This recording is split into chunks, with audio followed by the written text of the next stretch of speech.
अस्सलामुअलैकुम नाज़रीन, उम्मीद है आप सब खैरियत से होंगे। आज हम एक नई नावल शुरू करते हैं जिसका नाम है खजाना-ए-तिल्सिम और उम्र अयार बाय ज़हीर अहमद। उम्र अयार सरदार अमीर हमज़ा को सुबह का सलाम करने के बाद वापस अपने खेमे की तरफ आ रहा था कि अचानक उसे एक बेहद सरस और मीठी सी आवाज़ सुनाई दी। कैसे हो उम्र अयार? आवाज़ किसी लड़की की थी और आवाज़ इतनी साफ थी जैसे किसी लड़की ने उम्रू के कान में यह बात कही हो। आवाज़ सुनकर उम्रू चौंक कर इधर उधर देखने लगा, लेकिन उसके आसपास कोई नहीं था। लश्कर के लोग उससे काफ़ी दूरी पर थे और उम्र अयार को जो आवाज़ सुनाई दी थी वो किसी लड़की की थी, जबकि लश्कर में एक भी लड़की मौजूद नहीं थी। क्या मतलब? मुझे किसी लड़की की आवाज़ कैसे सुनाई दे सकती है? उम्रू ने हैरान भरे लहजे में कहा।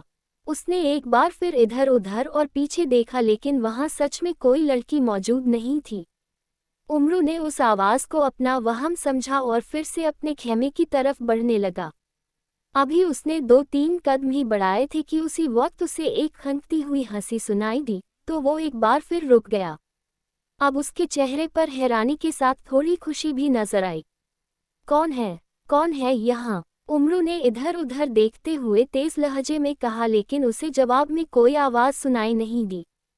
उम्रू आंखें फाड़ फाड़ कर और घूम घूम कर चारों तरफ देख रहा था, लेकिन उसे वहां कोई लड़की दिखाई नहीं दे रही थी। जब उम्रू को वहां कोई दिखाई न दिया तो उसने बेख्तियार अपने कानों को झाड़ना शुरू कर दिया, जैसे उसके कान बज रहे हों। मेरे कान तो ठीक हैं, फिर मुझे यहाँ किसी लड़की की आवाज़ और उसकी हंसी क्यों सुनाई दे रही है? उम्रू ने हैरानी से बड़बड़ाते हुए कहा। उसी वक्त लश्कर का एक सालार तेज तेज चलता हुआ उम्रू के पास आ गया, जो उससे कुछ दूर एक खेमे के पास खड़ा उम्रू को देख रहा था।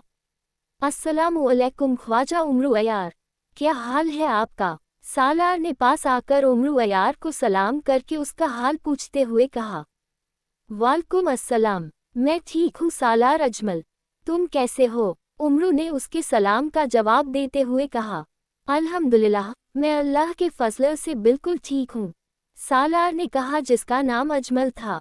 मुझसे कोई खास काम है जो यहाँ आए हो? उम्रू ने उसकी तरफ गौर से देखते हुए पूछा।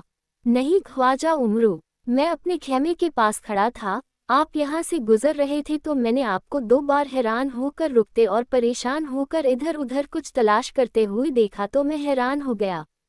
मुझे ऐसा लग रहा था जैसे आप किसी नादीदा हस्ती को ढूंढ रहे हों। आपके चेहरे पर थोड़ा डर भी था, इसलिए मैं आपके पास चला आया। सब खैरियत तो है न? सालार अजमल ने उसकी तरफ गौर से देखते हुए पूछा। हाँ हाँ, सब खैरियत है, बस मुझे ऐसा एहसास हुआ था जैसे किसी लड़की ने मुझे आवाज़ दी हो। उसी आवाज़ को सुनकर मैं रुक गया था और हैरानी से चारों तरफ देख रहा था। उम्रू ने जवाब देते हुए कहा। लड़की की आवाज़? क्या मतलब? यहाँ तुम्हें किसी लड़की की आवाज़ कैसे सुनाई दे सकती है? हमारे लश्कर में तो एक भी औरत नहीं है, सालार अजमल ने हैरान होते हुए कहा। इसीलिए तो मैं भी हैरान हो रहा था, यहाँ सच में कोई औरत नहीं है, मुझे ज़रूर कोई वहम हुआ है। उम्रू ने कहा। हाँ, ये वाकई तुम्हारा वहम ही हो सकता है, क्योंकि यहाँ किसी लड़की की आवाज़ सुनाई देना नामुमकिन सी बात है, सालार अजमल ने जवाब देते हुए कहा। उसी वक्त एक बार फिर किसी लड़की की खिलखिलाती हुई हंसी की आवाज़ सुनाई दी, तो उम्रू बेख्तियार उछल पड़ा। क्या हुआ? तुम इस तरह क्यों उछले? ओह, कहीं किसी बिच्छू ने तुम्हारे पाँव पर तो नहीं काट लिया? उम्रू को इस तरह से उछलते देखकर सालार अजमल बुरी तरह चौंकते हुए बोला। तुमने हंसी की आवाज़ सुनी? उम्रू ने उसकी बात पर ध्यान दिए बगैर पूछा। हंसी की आवाज़? किसकी हंसी की आवाज़? सालार अजमल ने हैरान होकर कहा। मुझे ऐसा लग रहा है जैसे मेरे पास कोई लड़की खड़ी हो और वो हम दोनों पर हंस रही हो। उम्रू ने साफगोई से काम लेते हुए कहा, तो सालार अजमल के चेहरे पर और भी ज्यादा हैरानी के भाव उभर आए और वो भी उम्रू की तरह हैरानी से चारों तरफ देखने लगा।